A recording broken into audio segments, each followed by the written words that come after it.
أشرقت نفسي بنور من فؤادي حينما رددت يا رب العباد. نحمده ونصلي على رسوله الكريم. أما بعد فأعوذ بالله من الشيطان الرجيم. بسم الله الرحمن الرحيم.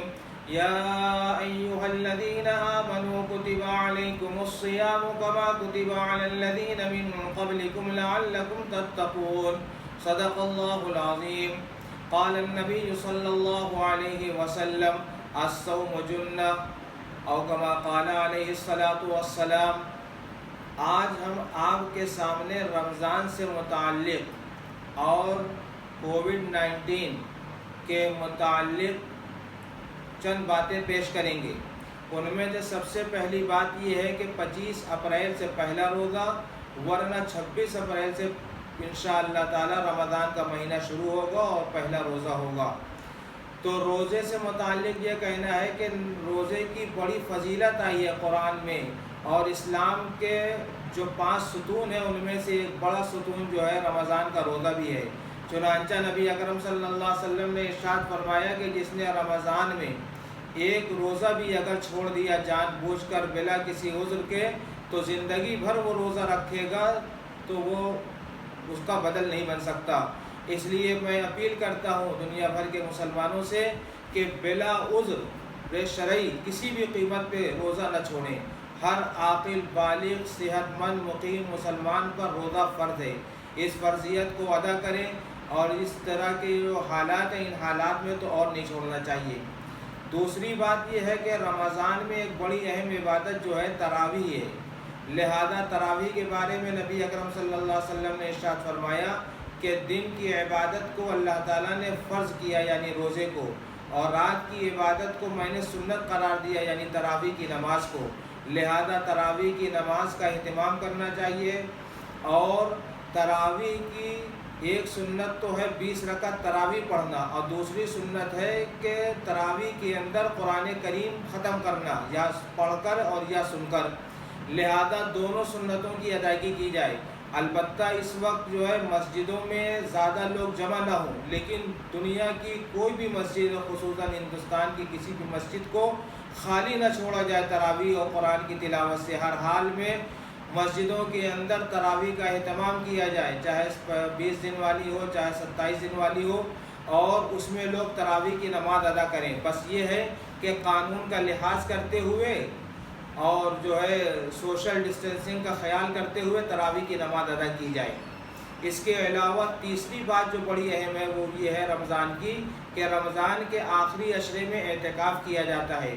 اور نبی اکرم صلی اللہ علیہ وسلم نے ایک بات اور بیان فرمائی رمضان سے متعلق، کہ اس میں ایک رات ایسی ہے جو 1000 رات سے بہتر ہوتی ہے. لیلۃ القدر خیر من الف شہر. لہذا لیلۃ القدر کی تلاش بھی کیا جائے، اور ساتھ ہی ساتھ جو ہے اعتکاف میں بھی بیٹھا جائے. جن مسجدوں میں نماز باجماعت ہوتی ہے وہاں پہ اعتکاف کرنا سنت مؤکدہ ہے رمضان کے آخری عشرے کا. لہذا مسلمانوں کو تمام مسجدوں میں اعتکاف کا بھی اہتمام کرنا چاہیے. اور چوتھی بات یہ ہے کہ اس مہینے میں مسلمان بڑی تعداد میں زکوٰۃ کی ادائیگی کرتے ہیں. لہذا اللہ رب العزت نے ایک موقع دیا ہے اپنی زکوٰۃ کے علاوہ صدقات نافلہ کو بھی بڑھا دیں. اور اس وقت جو ہے خاص طور پہ زکوٰۃ جب نکالا جائے تو اس بات کا خیال کیا جائے کہ جو لوگ غریب ہیں، محتاج ہیں، ضرورت مند ہیں، ان تک اس کو پہنچایا جائے. اسی طریقے سے بہت سے مسجد کے امام ہیں، مؤذن ہیں، اور جو ہے بہت سے حفاظ کرام ہیں جو ہر سال تراویح سنایا کرتے تھے. اس سال تراویح سنانا ان کا مشکل ہے اور ان کا خرچہ چلنا مشکل ہے، تو ان کا بھی جو ہے معلوم کر کے خیال کیا جائے. اور ایسے ہی میں کہوں گا کہ بہت سے لوگ افطار پارٹی رمضان میں کیا کرتے تھے. لہذا وہ افطار پارٹی کا جو خرچ ہے وہ بجائے اپنے پاس رکھنے کے وہ غربا، یتامہ، مساکین پر خرچ کر دیں. اور ان پیسوں کو وہ غیر مسلموں پر بھی، اگر وہ غیر مسلم ضرورت مند ہے تو خرچ کر سکتے ہیں. زکوٰۃ کا پیسہ غیر مسلموں کو نہیں دے سکتے، لیکن دیگر صدقات کا پیسہ غیر مسلموں کو دیا جا سکتا ہے. لہذا اس وقت انسانیت کی ہمدردی کے پیش نظر ہر ایک کی مدد کی جائے. اور پانچویں بات یہ ہے جو اس سے پہلے بیان کی جا چکی ہے لیکن دوبارہ اس لیے کیا جا رہا ہے کہ رمضان میں عبادت کا شوق بڑھ جاتا ہے، تو ممکن ہے کہ لوگوں کے دل میں یہ ولولہ اور شوق ضرور پیدا ہوگا کہ رمضان میں کم سے کم جماعت سے ساری نمازیں ادا کی جائیں اور جمعہ جو ہے مسجد میں جا کر پڑھا جائے، لیکن ساتھ ساتھ یہ بھی ہے کہ رمضان میں لاک ڈاؤن ہے اور جو ہے WHO نے منع کیا ہے بھیڑ جمع ہونے سے اور سوشل ڈسٹینسنگ کا خیال کرنا ہے۔ بہت سے لوگوں کے دل میں یہ شبہ پیدا ہوتا ہے کہ اگر ہم جماعت سے نماز نہیں ادا کریں گے تو گناہ گار ہوں گے۔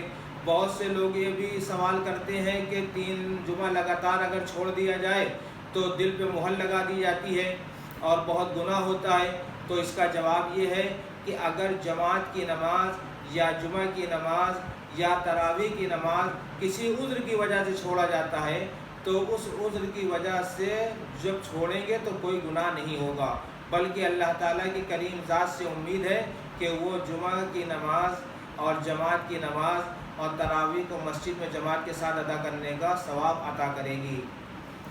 اور پانچویں بات یہ ہے کہ ہم لوگ کووڈ-19 کا خیال کریں کہ کووڈ-19 کے تحت سرکار نے ہم لوگوں کو بھیڑ لگانے سے منع کیا ہے، سوشل ڈسٹینسنگ کی پابندی کو کہا ہے، لہذا ہم لوگ تراویح جو پڑھیں تو مسجد میں کم سے کم لوگ رہیں اور ایسے ہی گھروں میں کوشش کیا جائے کہ قرآن کریم کسی حافظ کے پیچھے سن لیا جائے پورا یہ قرآن، اور اس میں بھی زیادہ لوگ جمع نہ ہوں، اور اگر کہیں حافظ نہ ملے تو سورہ تراویح پڑھ لیں، اور اگر سورہ تراویح پڑھانے میں گھر ہی کے لوگ جمع ہو جاتے ہیں تو کوئی حرج کی بات نہیں ہے۔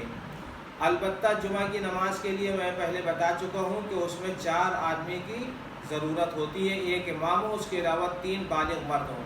اور آخری بات یہ عرض کرنا ہے کہ رمضان کا جو مہینہ ہے یہ بڑی برکتوں کا ہے اور مغفرت کا مہینہ ہے، جہنم سے آزادی کا مہینہ ہے، لہذا اس میں چند باتوں کا اہتمام کیا جائے۔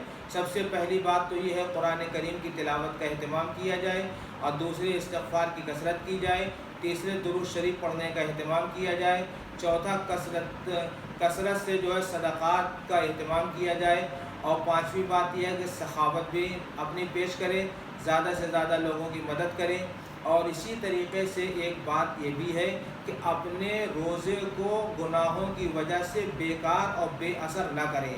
اسی وجہ سے نبی اکرم صلی اللہ علیہ وسلم نے فرمایا کہ روزہ ڈھال ہے جب تک کہ اس کو کوئی پھاڑے نہ۔ تو پھاڑنے کا مطلب یہی ہے کہ کوئی چغلخوری نہ کرے، کوئی غیبت نہ کرے، اور کوئی جو ہے اپنا گیم میں کارٹون میں بچے مصروف رہتے ہیں اس میں مصروف نہ ہو، کیرم ہے، لوڈو ہے، لایانی باتیں ہیں، لایانی فلمیں ہیں، ان ساری چیزوں سے پرہیز کر کے اس رمضان کے مہینے کو بڑا قیمتی بنائیں۔ اور آخری بات یہ ہے کہ پوری انسانیت اس وقت کورونا وائرس کی چپیٹ میں جو ہے گرفتار ہے، اس سے نجات کے لیے دعا کریں، اور تمام دنیا کے انسانوں کے لیے اور خصوصاً مسلمانوں کے لیے دعا کریں کہ اللہ تعالیٰ ان کو ہر طرح کی مصیبت سے نجات عطا فرمائے اور عافیت عطا فرمائے۔ وآخر دعوانا الحمدللہ رب العالمین۔ أشرقت نفسي بنور من فؤادي حينما رددت يا رب العباد